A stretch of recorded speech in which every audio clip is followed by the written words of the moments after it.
For over a century, one family had run the city of Florence. They had carved their name into the heart of the Florentine Renaissance. The Medici. But at the height of their success, they had been toppled by a sudden revolution. Now, two cousins, raised as brothers, struggled to resurrect the supremacy of their family and regain control of Florence. Giovanni and Giulio de' Medici would aim for the ultimate power, the papacy. They would press into their service the greatest artist of all time. Michelangelo Buonarroti would redefine all fields of artistic achievement. But he would watch in fear as the Medici split the church in two and drove Florence, Rome, and Europe to the brink of collapse.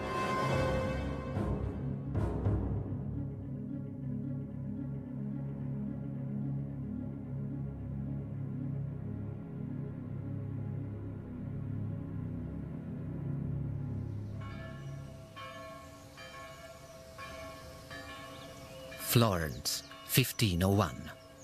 Home of the Italian Renaissance for nearly 200 years, it is a city at the heart of an artistic revolution.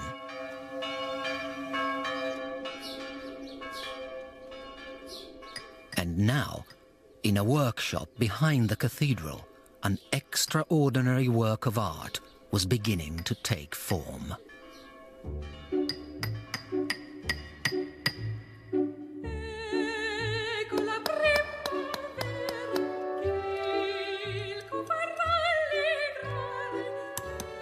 A single 13-foot block of marble had stood for 35 years waiting for a sculptor brave enough to take on the challenge.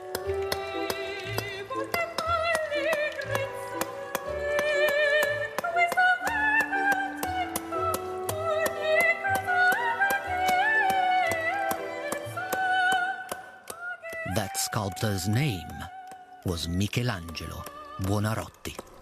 Michelangelo lived for his work. He was, I think, by any standards, a workaholic. He rarely ate. He didn't sleep very much. He would often set away in the dead of night with his hammer ringing away. He didn't take his boots off, apparently, for months at a time, so that when he did take them off, the skin came along with the boots.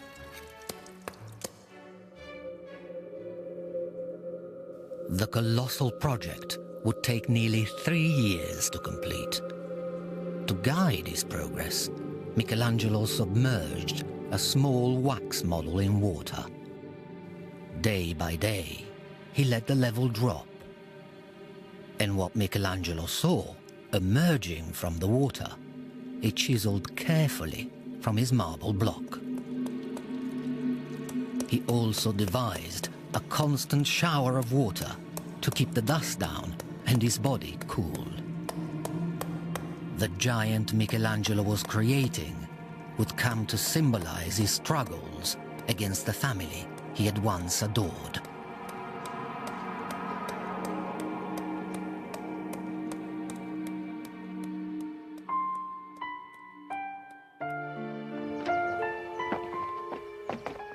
"15 years earlier, the sculptor had been adopted into the greatest family in Florence. Michelangelo had moved in with the Medici.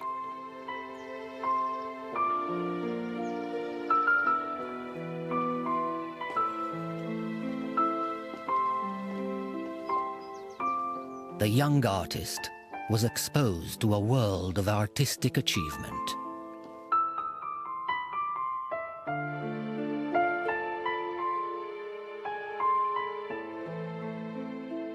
This single dynasty had nurtured the greatest artists of the Florentine Renaissance.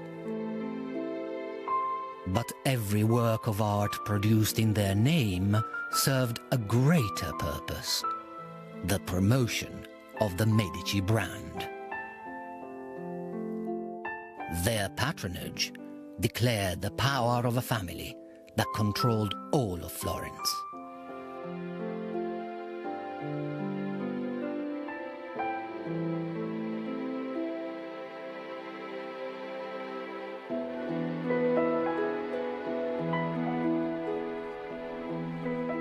Michelangelo was raised alongside the heirs to the Medici dynasty.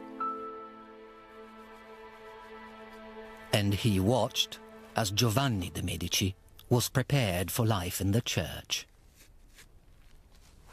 Giovanni, Lorenzo's son, was marked out for the church from the age of 7. And his cousin, Giulio, is also marked out for the church. The boy is by Lorenzo. And the two are, as it were, brought up together. But peace in the Medici home would be short-lived.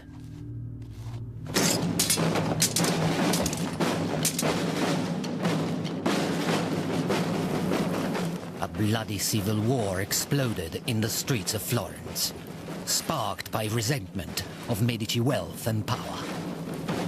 Michelangelo remained in Florence while all traces of Medici insignia were wiped from the streets.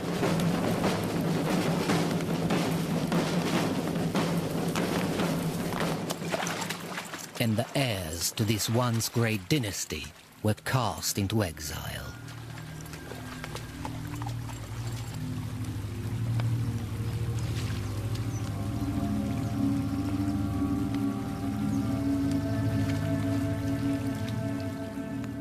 Giulio de' Medici had been ordained a priest and a prior. One step ahead, his cousin Giovanni was already a cardinal. But their clerical connections meant little without the power base of Florence. Florence is extremely important. The Medici, as church dignitaries, are really only that without Florence. With Florence, they're much more. They carry much more clout.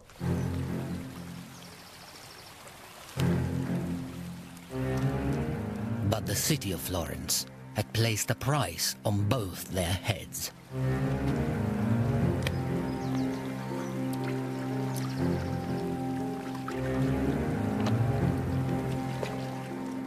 The cousins were forced to roam through Italy, seeking the support of friends who could lead them on the path back to power.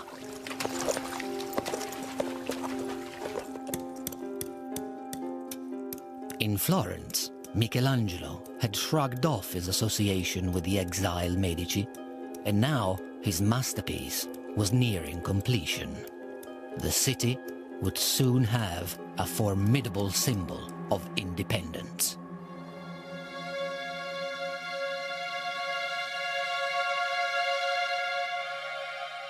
On the 25th of January, 1504, Michelangelo felt ready to expose his work to the scrutiny of the outside world.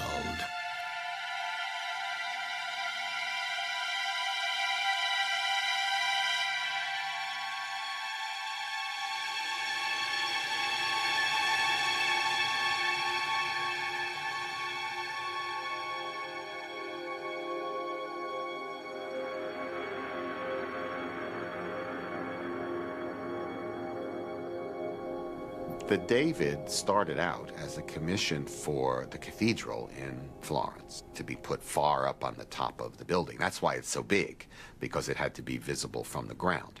Well, when he finished it, the authorities came to look at it, and everyone agreed that this was such a monumental step forward that it would be a shame to put it up there on top of the cathedral because nobody would ever see it.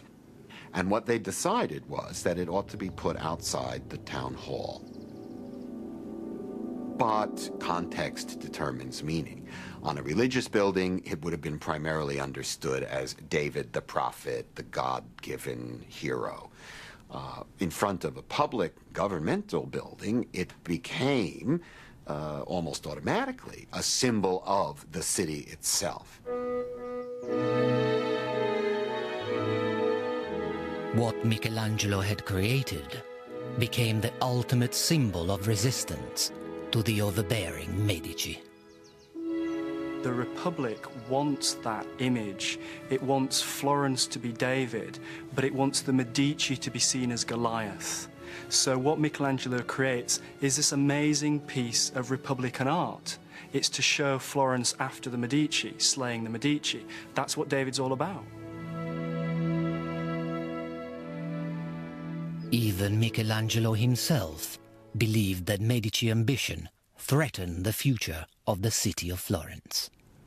It was a source of great sadness to him that the people he had known as a young man, the family around Lorenzo who had been so good to him and who he really knew very intimately from living in their household, later turned out to be contrary to the best interests of Florence as he saw it and as a great many other people saw it. After 9 years in exile, Giovanni and Giulio de' Medici arrived in Rome.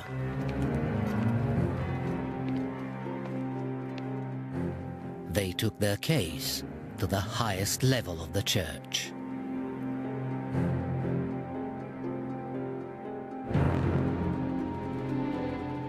Pope Julius II was also from a powerful family. Fortunately, he was sympathetic to the plight of the Medici. Now, he helped them assemble an army of their own, which headed back for Florence.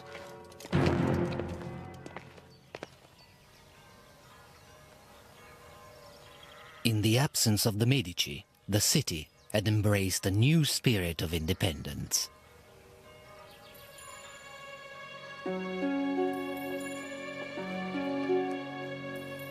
Against the wishes of the church, the artists of Florence were venturing into dangerous new ground. They had begun to procure corpses from the city's hospitals for private research. A pioneer of this controversial method was the city's most talked about personality, Leonardo da Vinci.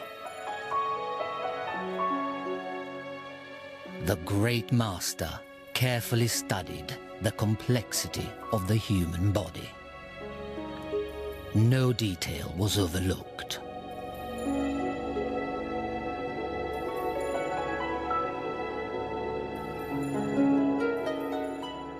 Leonardo was famed throughout Europe as the greatest artist of his time. But he knew there was another contender for his title, Michelangelo. And with the city under threat of invasion, the rival artists were brought face to face for an exercise in civic pride.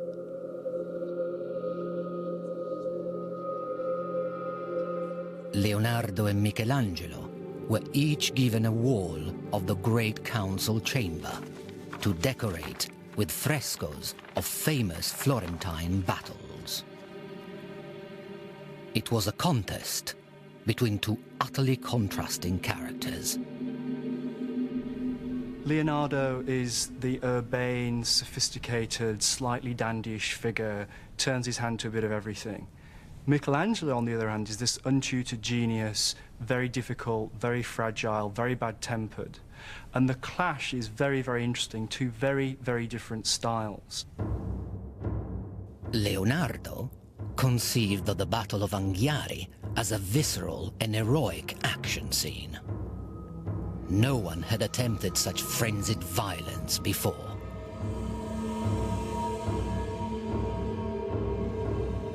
By contrast, Michelangelo's Battle of Cascina expressed panic on a very human scale.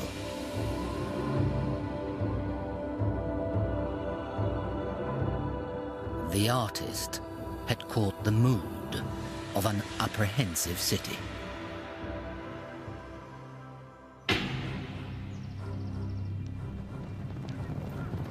By 1512, Thousands of heavily armed soldiers were inside the borders of Tuscany and closing in on Florence. They were shadowed by the Medici cousins, determined to reclaim their city.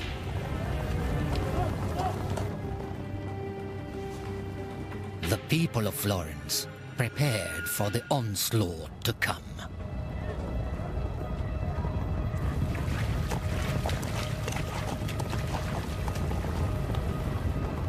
But they knew they were hopelessly outnumbered. The leaders of the city called on their chief advisor, a political genius who had guided the Republic since the expulsion of the Medici.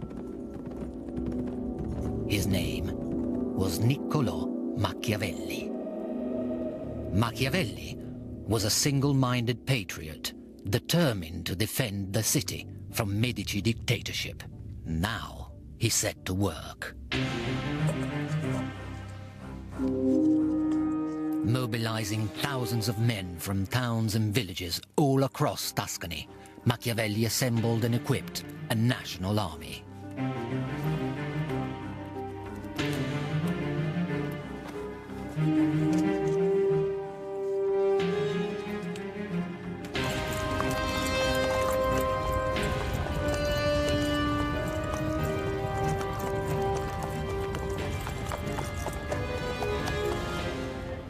The papal soldiers were carving a bloody path through Italy. Soon, they reached Prato, a fortified town just outside Florence.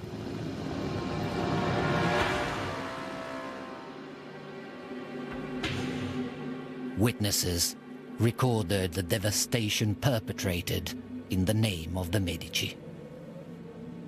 They broke through the wall and began to race through the town, where there was no longer any resistance, but only cries, violence, blood, and killing. Machiavelli's soldiers stood no chance. The sack of Prato was a bloodbath.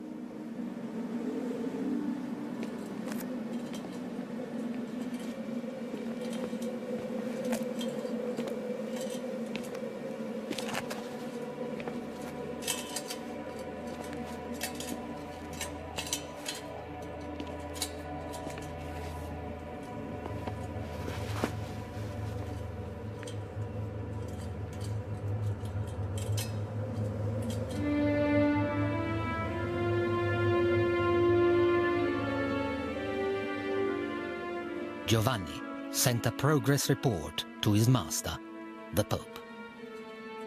The capture of Prato, so speedily and cruelly achieved, although it has given me pain, will at least serve as an example and a deterrent to the others. The massacre of Prato had the intended effect. Just a few miles away in Florence, the leaders of the Republic surrendered. Through violence and terror, the Medici had won control of their city, but not the loyalty of the people of Florence.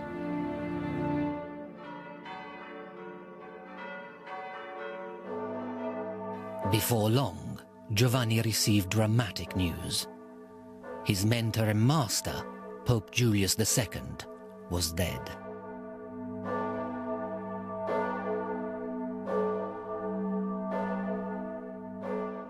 In time-honored tradition, the cardinals were all called to Rome. It was their job to elect a new pope. Cardinals would meet in the latrines to plot about who was going to be elected. And I think there is a lot of that on one hand, favors to be exchanged under the table, plotting, networking, but there is also a higher level, and more international level.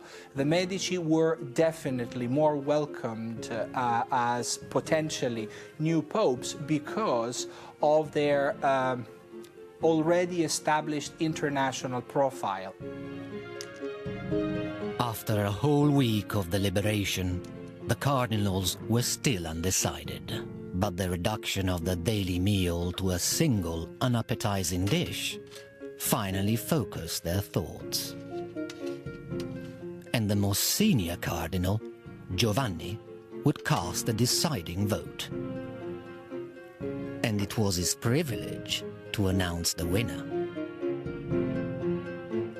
From now on, Cardinal Giovanni de' Medici would be known as Papa Leone X, Pope Leo X.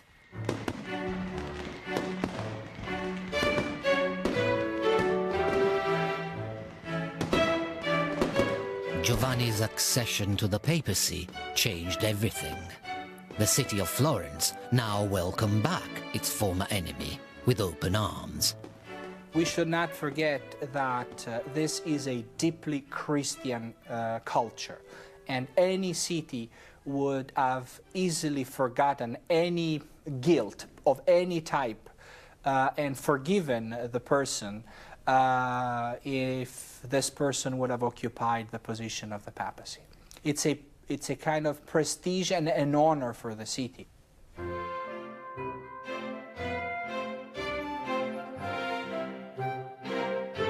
For the first time in history, the leader of the Catholic Church had been born in Florence. The Pope soon capitalized on his new status to strengthen the position of the Medici family.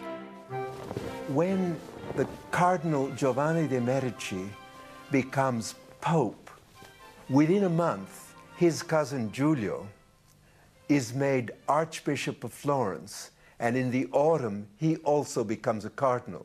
So now you've got a Medici Pope and you've got a Medici Cardinal.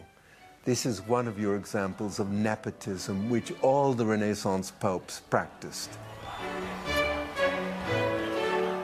As part of the celebrations, Leo had a young boy painted gold from head to toe. It was pure propaganda, implying the return of a golden age under the Medici. The boy died shortly afterwards, poisoned by the gold paint on his skin.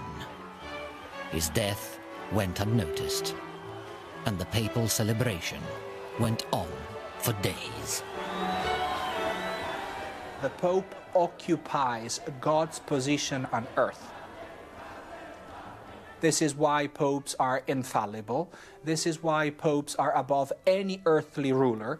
This is why popes are supposed to approve and therefore legitimize any political authority. It's a very, very important spiritual position which is above any earthly power.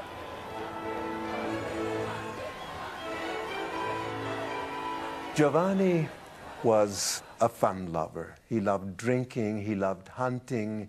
The moment he was made Pope, he wrote a letter to one of his brothers saying, "God has given the papacy to us, let us enjoy it."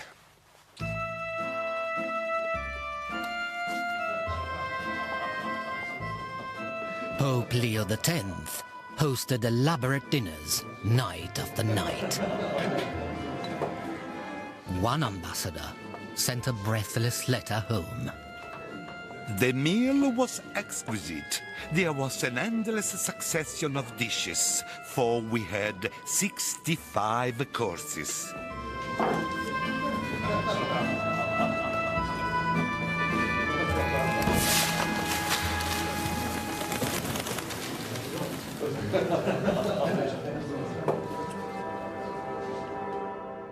Giovanni de' Medici had risen higher than any of his ancestors. And now the new Pope inherited a fresh artistic legacy inside the Vatican itself.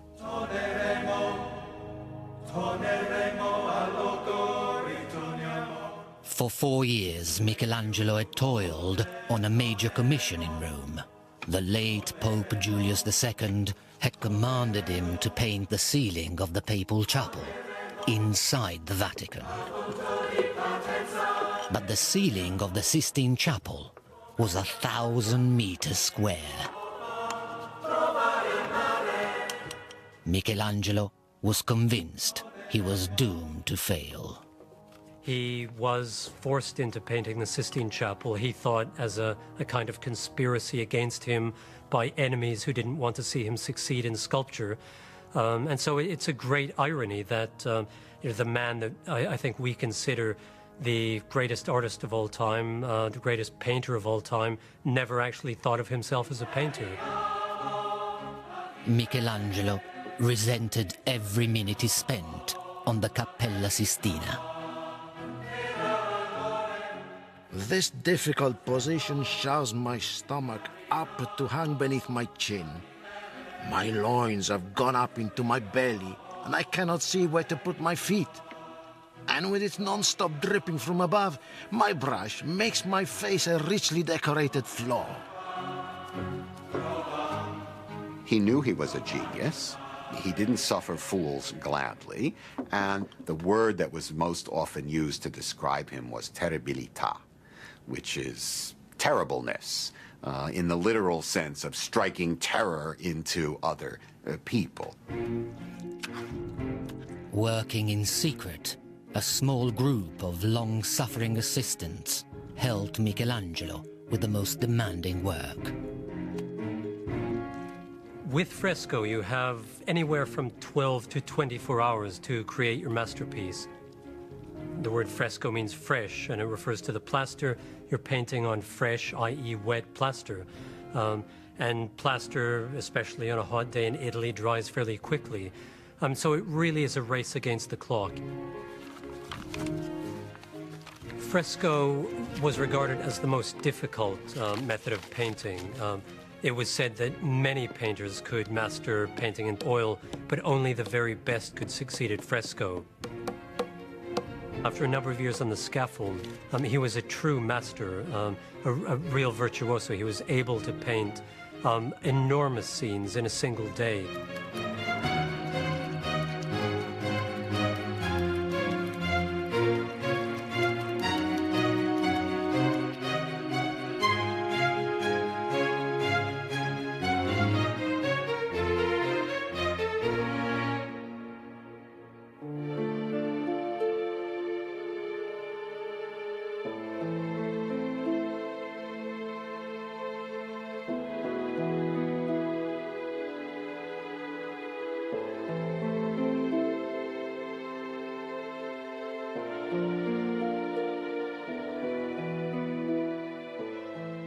Michelangelo covered the ceiling with around 300 figures and stories from the Bible, among them the flood, the origin of the stars, and the creation of Adam.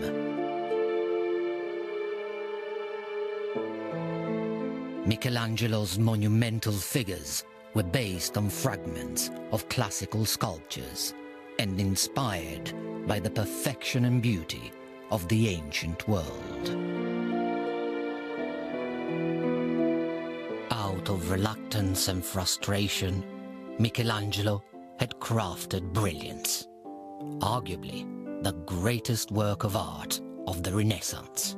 But could it shelter him from the wrath of the family he had deserted?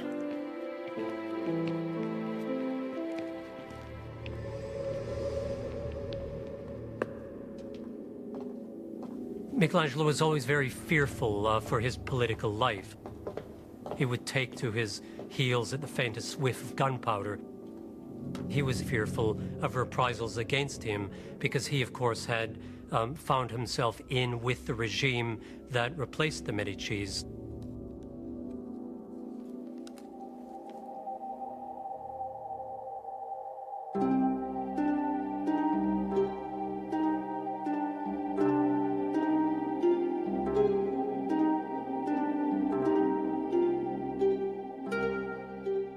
But the Medici saw power in Michelangelo's work, and they were not in the business of squandering talent.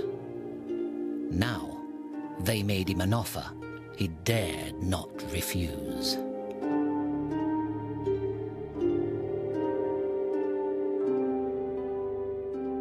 They ordered Michelangelo to build glorious tombs for their dead fathers, Lorenzo the Magnificent and Giuliano de' Medici.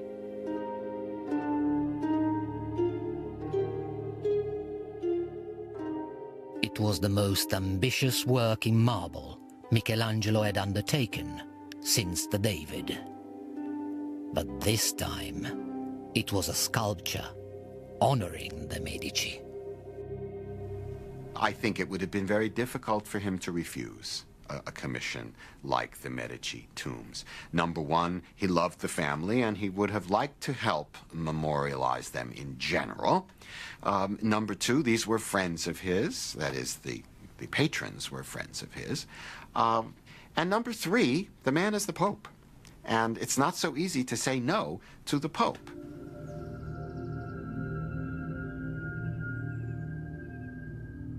The authority of Pope Leo X was stamped across Florence. Everyone knew that their future lay in his hands.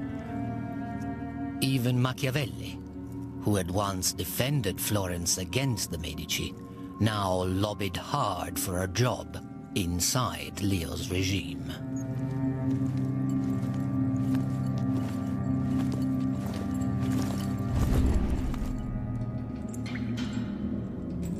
Unfortunately for Machiavelli, he was promptly thrown into prison as an anti-government conspirator and tortured in the worst way that the Florentine tortures could inflict upon him. Machiavelli was exiled from the city in disgrace. Trapped in his country villa, he pondered on the life he had lost. Caught in this sway among the lice, I wipe the mold from my brain and release my feeling of being ill-treated by fate. With time on his hands, Machiavelli began writing a handbook for aspiring dictators. Since love and fear can hardly exist together, if we must choose between them, it is far safer to be feared than loved. Machiavelli called his book The Prince. In it, he described a world in which politics was devoid of morality. Machiavelli's political theory is the first time a thinker separates ethics from politics. And this is something that had never happened before. According to Machiavelli, the prince should be a cynical ruler acting in terms of reason of state. He's the first one to acknowledge the non-ideal nature of politics, which was exactly the case in his own time. Il Principe was inspired by and dedicated to the Medici. But Machiavelli's plan backfired. The Medici refused to employ him. Instead, Machiavelli's name became a byword for ruthless and cynical politics. And nowhere was the struggle for power more cutthroat than inside the Vatican. In 1516, a group of cardinals conspired to commit the ultimate crime: the assassination of the Pope.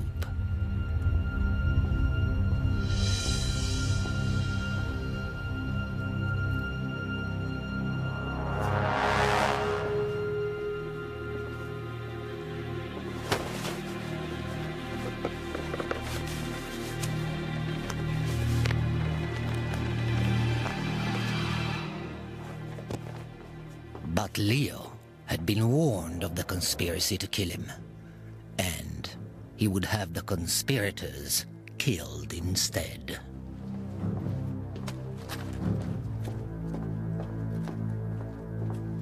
Now, the Medici cousins took steps to secure the loyalty of those around them. It's putting people in positions of power and authority who are related to the family, so brothers as well as cousins, sons, through marriage. It's a complete infiltration. It's a classic mafia move. It's to take over every single sphere from top to bottom of how the papacy was run. And the Medici are good at this. They have a track record of doing it, and this is precisely what they do with the papacy. Leo created hundreds of new jobs in the Vatican and sold them to those he could trust. And he needed the money. Because within just 1 year of his extravagant lifestyle, he had emptied the papal coffers. Soon, Leo X owed money to every bank in Rome. Behind the scenes, Giulio was pawning the papal jewels. So Leo turned to the source of income only available to the Pope himself, the sale of forgiveness. He started selling what are called papal indulgences. And these are basically pieces of paper which give you remission from sins. So if you've been naughty in some respect, the Pope would sell you an indulgence which would remit your sins, it would cleanse your sins. Leo wasn't the first Pope to sell indulgences, but he sold them on an unparalleled scale. And his tariff was affordable to even the poorest man.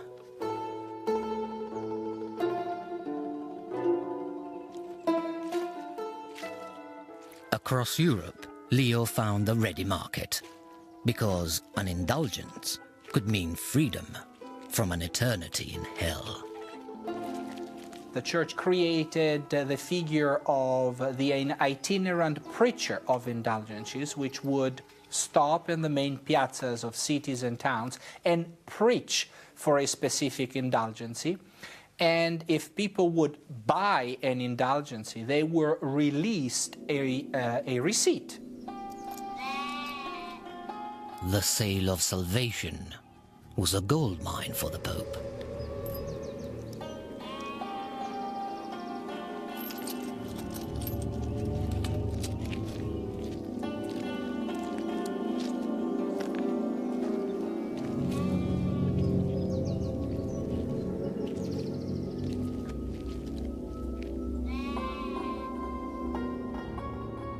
An indulgence could even be bought on behalf of the dead, so that their soul might be sped on its journey to heaven. Profits from the sale of absolution were lifting Pope Leo out of debt.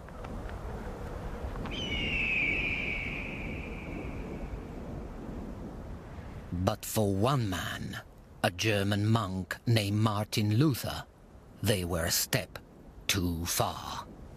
Luther was absolutely horrified by what the church was doing, and for him it symbolized everything that was corrupt and decadent about the Catholic Church. In 1517, Martin Luther published an incendiary manifesto for change. Exploiting the latest technology, it was printed, reprinted, circulated, and translated. No idea had ever traveled so far and so fast. Luther's 95 Theses was an indictment on the sale of salvation and a direct attack on the Pope. The Pope is richer than Croesus. He would do better to sell St. Peter's and give the money to the poor. When money clinks in the money chest, it can only increase greed and avarice. Those who believe they can be certain of salvation because they have bought indulgences will be eternally damned.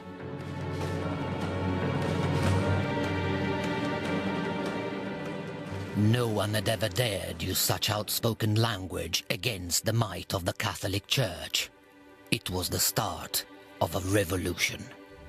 Luther was trying to reform the church, not destroy it.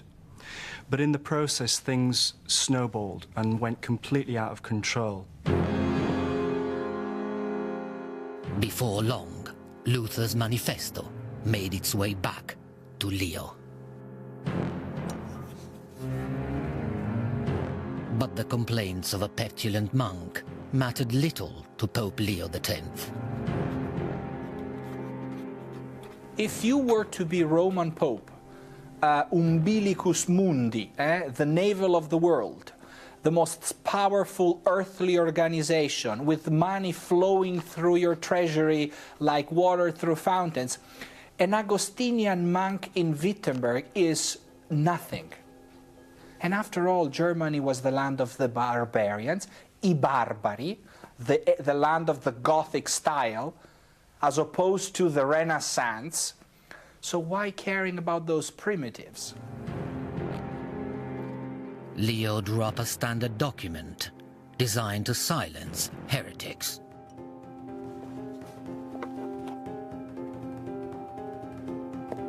The bull of excommunication condemned Luther to hell. The Pope is able to decide for the redemption of every human being. So being excommunicated by a Pope implies being denied access to heaven. And if you are a Christian, I think you care a lot about that. But Luther would not accept his punishment, and his refusal to repent triggered a battle for the soul of Europe. The Protestant Reformation was a revolution. It's one of the most important things that happens in the Renaissance, and it split the church in two. And we still live with that division between Catholic and Protestant. It's right with us today, and it starts back in that period between Luther and Leo.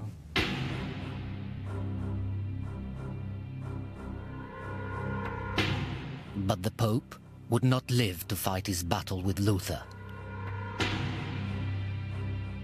In 1521, Leo X suddenly died. The high-rolling Medici pontiff had been killed by a simple winter chill. His cousin Giulio was left to deal with the mounting problem. And within 2 years, Giulio de' Medici was crowned Pope Clement VII. The new pope inherited a continent in crisis. The fallout from Luther's Reformation now brought furious armies to the gates of Rome itself. Rome was the city of pilgrims, was the city where St. Peter was buried, was the seat of the Pope. No one would have ever imagined in Western Christianity that anyone would have dared to consider pillaging and destroying Rome. It was simply città sacra, a sacred city, and you don't sack a sacred city. But to the men surrounding Rome, there was nothing that remained sacred about the Catholic Church. Many were followers of Luther, now fueled by deep religious hatred. Most of the soldiers were of German origin and nationality, therefore Lutherans. So they considered Rome as the new Babylon, the new city of sin, which is the seat of the Antichrist.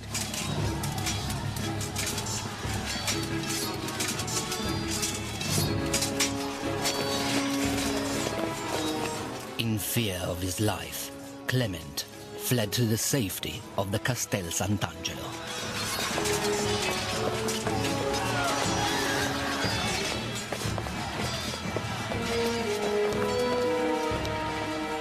And his fears were justified. For the next day, Rome was torn apart without mercy. They break in and they ravage the city. They rape, they hold people to ransom, they destroy buildings, they violate sacred buildings, and they keep Clement VII caged into his Castel Sant'Angelo.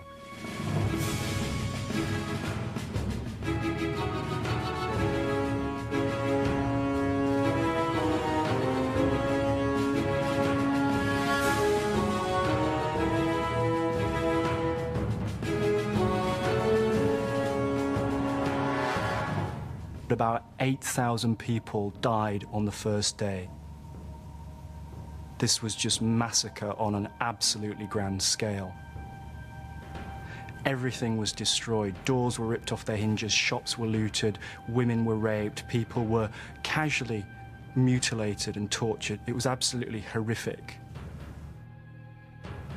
The sack of Rome is probably one of the blackest moments that takes place in the Renaissance.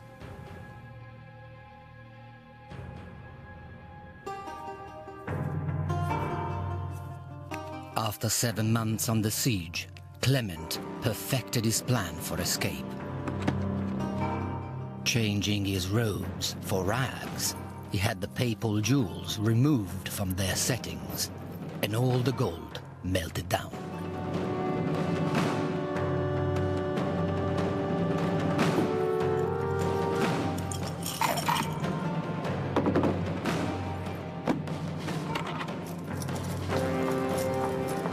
With his treasures sewn into his clothes, Clement bribed his way out of Rome and headed for the safety of Florence.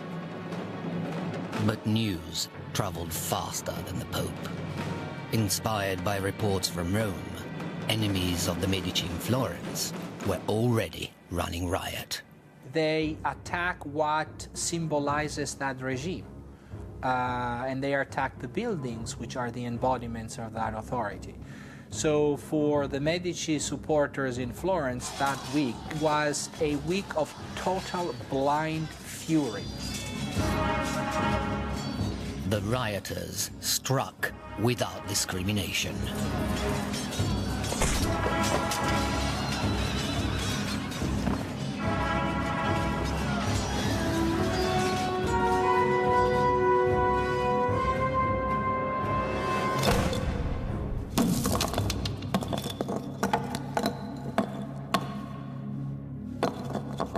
It was a bench hurled from City Hall that did the damage to Michelangelo's David, the city's greatest symbol, all in defiance of the Medici.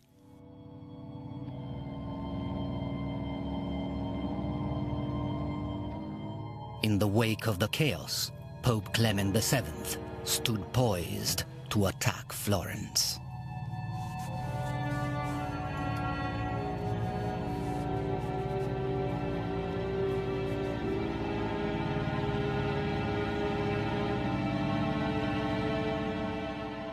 Trapped inside the church of San Lorenzo, Michelangelo cowered beneath the tombs he had built for the Medici cousins.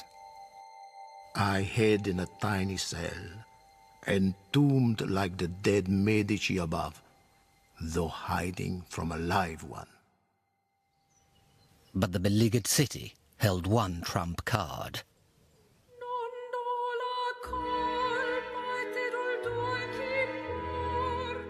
Captive inside Florence was the last legitimate heir to the Medici line. Clement VII's niece was 11 years old. Her name was Catherine de' Medici.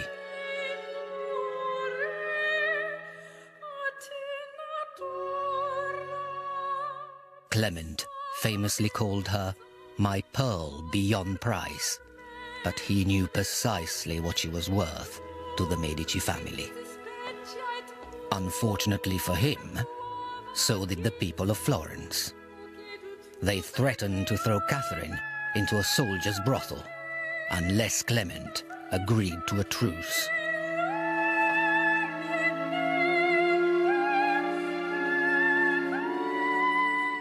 And Clement called off his troops, for he had plans for Catherine de' Medici.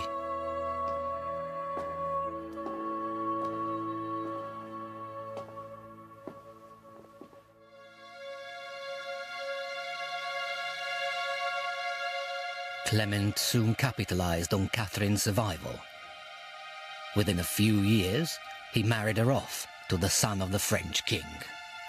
She was only 14. The unrest which her uncles had unleashed now traveled with her.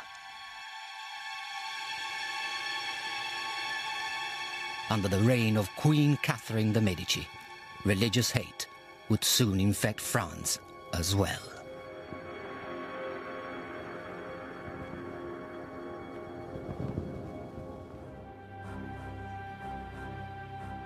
Back in Rome, Clement VII was now living on borrowed time.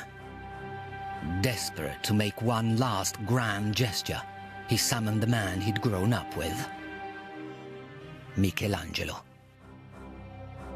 A massive fresco inside the Vatican would mark the completion of Michelangelo's work for the Medici popes. But it would also reflect his mood towards his patrons. Over the altar of the Sistine Chapel, Michelangelo chose to portray the Last Judgment.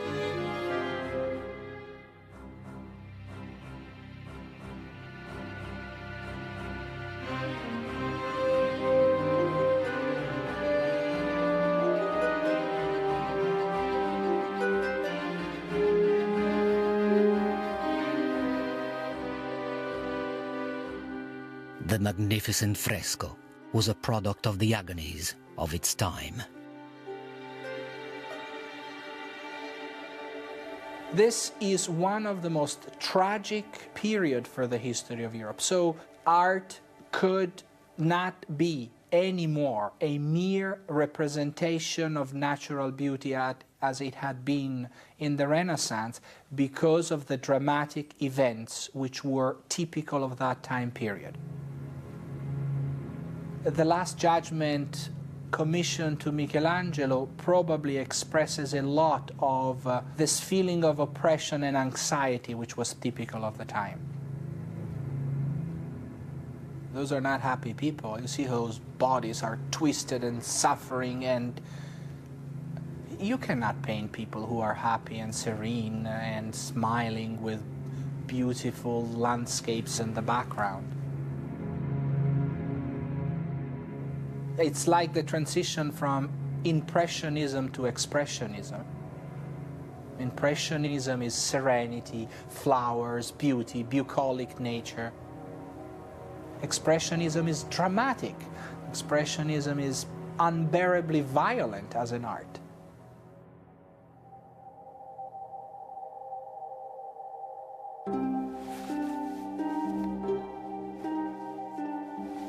But Clement VII would not live to see the great work finished. In 1534, exhausted by the turmoil of his reign, Giulio de' Medici died. It was the end of an era.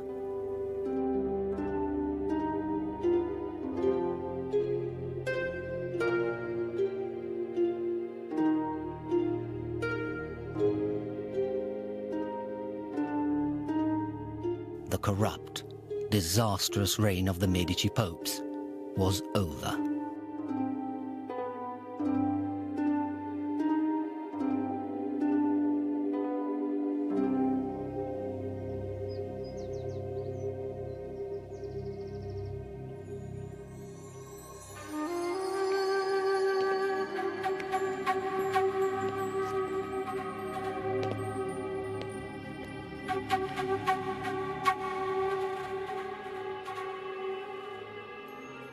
But a single act of redemption would herald a magnificent new era for the Medici dynasty.